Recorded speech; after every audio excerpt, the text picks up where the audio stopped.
Terry Petrovick, I'd like you to start by just telling the story you told me how you got started before we even go into relationship marketing. Well, thanks, Martin. My journey began one Saturday morning about 25 years ago when my son climbed into my lap and he asked me a question that absolutely changed my life. And that question was, Dad, do you still love me? He absolutely broke my heart, but he changed my life. 6 months later, I quit my job. And since our kids were 8 and 10 years old, they've had 2 full-time stay-at-home parents. And long story short, I've created several multi-million-dollar businesses from home and absolutely have had amazing quality of life. Excellent. And that's why I wanted also to interview you on what your definition of relationship marketing is, because I've known you probably, I would say at least 10, if not 15 years. And I've seen you in action. It's been the epitome of win-win everywhere you meet and how to give value. And you've given it to me and other people. What is relationship marketing to you? How would you define it? Great question. To me, it really is all about the bond that you and I have. And I have literally talked to tens of thousands of people over the phone, and what I've discovered and what I've learned is that if you can approach every relationship and every conversation, Martin, and not be attached to the outcome, where you really can serve the person that you're talking to, and sometimes it's a fit and sometimes it's not. You can take that approach, you always enhance the relationship because it's not about your ego or you getting something. It's really about serving and giving. What a great definition. That was terrific. Could you give some type of specific example of your best success in relationship marketing? There's so many I'm sure you could draw on. Is there anything specific you could offer? Absolutely. I built a team of probably over 40,000 people in 25 different countries. Not only did I earn 7 figures, but I actually helped team members do the exact same thing. So in order to accomplish a goal like that, Martin, it's all about leadership, which is influence, which to me all boils down to personal development. It's the person that you become so that you can do the things that you want to do and equip people to have success on their path in their time, not ours. Mm-hmm. And what would you say has been one of your biggest challenges with relationship marketing? I think when I first got started, I was so hungry. I got in my own way. I made it about me trying to, make the sale, if you will. Didn't really care that much about the relationships. And it's interesting.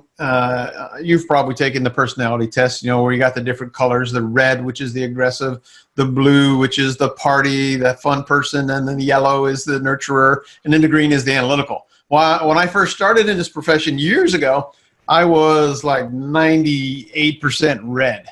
And interesting, probably 3 months ago, I took that very similar test, all kinds of random questions, and I became 50-50, blue and yellow. So what that means to me is I matured and I changed, and that's really because of I am a maniac when it comes to really becoming a better version of myself.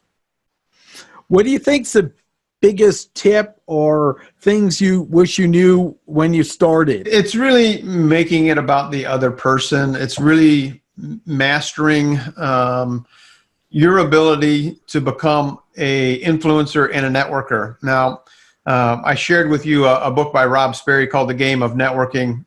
He's got 3.5 laws of networking. The first one is likability. I did that one very, very well. I studied Dale Carnegie. I'm all about the personal development stuff. But at the end of the day, the person you're talking to has got to know, like, and trust you before they do business with you. Law number 2 is credibility. When you're first starting out, you have no credibility other than your desire on what you're going to create. And law number 3 is recallability. Now, when I first started out, because I was new, because I had no success, my recallability wasn't good because most of the people I actually talked to were cold prospects, if you will. I didn't really have a relationship. And law number 3.5 is profitability. So when I first got started, I didn't really do a good job of maintaining my relationships, the ones that I had, and what I've learned and how I've shifted and changed myself is I really now value the relationship, because even though somebody might tell me, it's not a fit for me and I'm okay with that, that doesn't mean that they can't refer somebody to me a little bit later on who it is a fit for me. And you've done that several times, so I appreciate that. Yeah, I really enjoy. I mean, I like looking for people at the other thing that are a good match. And what's wonderful is we've had back and forth. So I've sent someone over, it didn't work, and then we had a conversation. What's missing? And I think that's been fun, because now I get to be looking for the right match for you, because I know, one, you're going to make me look good, and two, you're going to take care of them. And three, if they're not it, you're going to pass them on to someone that is. And so, to me, that's probably a very good definition of relationship marketing, where you have a relationship with somebody and you're always looking out for them because of they're always on your mind. And when you have that relationship, what that other friend or partner is looking for from a prospect standpoint, or what their niche is. And when you're talking to somebody who has that need, it's like instant that, hey, you need to talk to Martin. The other thing that I've noticed in the evolution of working with people on this is that without relationship marketing, when you're self-employed, there's a certain level of isolation or aloneness. And wondered if you had that in the past, and how you getting out and doing this might have helped you. Yeah, great question. When I first started, I pretty much built my business cold market with leads, just calling people on the phone, just dialing for dollars, if you will. And for me, it was okay for a while, but my daughter was a great example. So at age 19, she made like $60,000 in our business, but her personality type was the blue is where's the party personality. So she could not take being in the office all day making calls. So she had to be in her element, which was out and about. For me, I was okay staying at home. So I think it really depends on the personality type and what you need to. And I think this is really important, to be fulfilled in your journey, because mindset is a big part of it, but you being connected and fulfilled is a vital, important part. So whether it's, today we have Zoom like this, video conferencing, certainly, Facebook or phone calls, but meeting somebody belly to belly and face to face is absolutely the best way to bounce ideas off, have a friend, vent. But hopefully, I talked to somebody the other day who hates Facebook. I absolutely love Facebook, because all of my Facebook community are positive people who really want to make a difference in the world. So if you have negative people, whether it be in your Facebook community or in your circle of influence, if you will, hey, break out of that. Surround yourself with positive people that help you become a better version of yourself. And I don't care whether it's online or offline, they will enrich your life.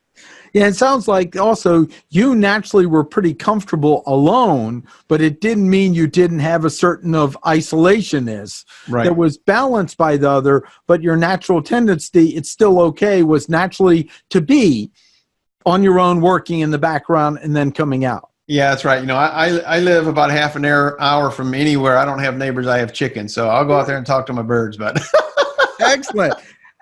Terry, how can they learn more about you? The easiest thing to do is just to go to terrypetrovick.com. You can connect with me there. Facebook is super easy. LinkedIn. I have another blog, Happiness to Success. I actually give classes on happiness, which is a lot of fun. So yeah, if I can ever serve or help anybody, don't hesitate to reach out to me. I'm pretty easy to find.